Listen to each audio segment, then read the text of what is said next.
আসসালামু আলাইকুম সবাইকে। কেমন আছেন সবাই? আমি আলহামদুলিল্লাহ মোটামুটি ভালোই আছি।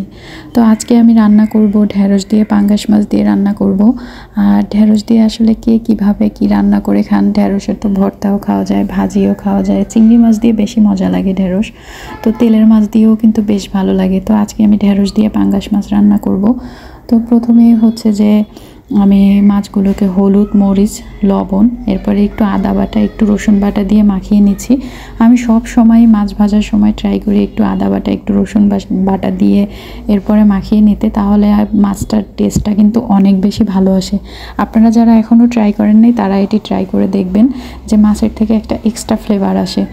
তো এরপরে হচ্ছে আমি মাছগুলোকে ভাজি করে নিচ্ছি। আর মাছগুলোকে আমি একটু ডিপ ফ্রাই করব, কারণ একদম হালকা হালকা ভাজি করলে যেহেতু মাছগুলো একটু বড় বড় পিস করা, যার জন্য আমি একদম কড়া করে ভাজি করে নেব। এরপরে আমি মাছের তেল দিয়েই মাছ রান্না করব।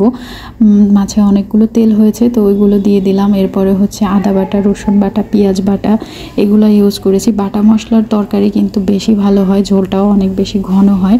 এগুলো দিয়ে আমি একটু কষিয়ে নিয়েছি। কষিয়ে নেওয়ার পরে একটু আলু আর একটু ঢেঁড়স দিয়ে দিলাম। আর এর ফাঁকে হচ্ছে আমি আমার দেবরের জন্য একটু বানানি বানাচ্ছি। ও আবার হচ্ছে যে এই টাইপের খাবার অনেক বেশি পছন্দ করে, তো শসা বানাচ্ছি আমি এখানে। তো এটা আপনারা তো সবাই পারেন কম বেশি যে কিভাবে বানানি বানাতে হয়, এটা নতুন করে বলার কি আছে। তো আমি এভাবেই বানাচ্ছি। আমি সবসময় বানানির মধ্যে মরিচের গুঁড়া, চিনি, এরপরে কাসুন্দি এগুলো বাড়তি দেওয়া ট্রাই করি। তাহলে হচ্ছে কি যে এটার ঝোলটা যে থাকে ওইটা অনেক ঘন হয়, খেতে বেশি মজা লাগে। তা আমার আবার এই ধরনের খাবার তেমন একটা পছন্দ না। মোটামুটি আমার হাজব্যান্ডও মাশাল্লাহ অনেক বেশি পছন্দ করে, সেও এই টাইপের খাবার বেশি পছন্দ করে। তো এরপরে এদিকে আমি তরকারিতে পানি দিয়ে দিয়েছিলাম। পানি দিয়ে পানিটা বলক উঠে এসেছে। আর এরপরে হচ্ছে আমি মাছগুলো দিয়ে দিয়েছি আর ধনিয়া পাতা দিয়ে দিয়েছি। এরপরে রান্না করে নিলাম। এই তো আমার রান্নার ফাইনাল লুক। আর আপনারা কে কে পছন্দ করে জানাবেন।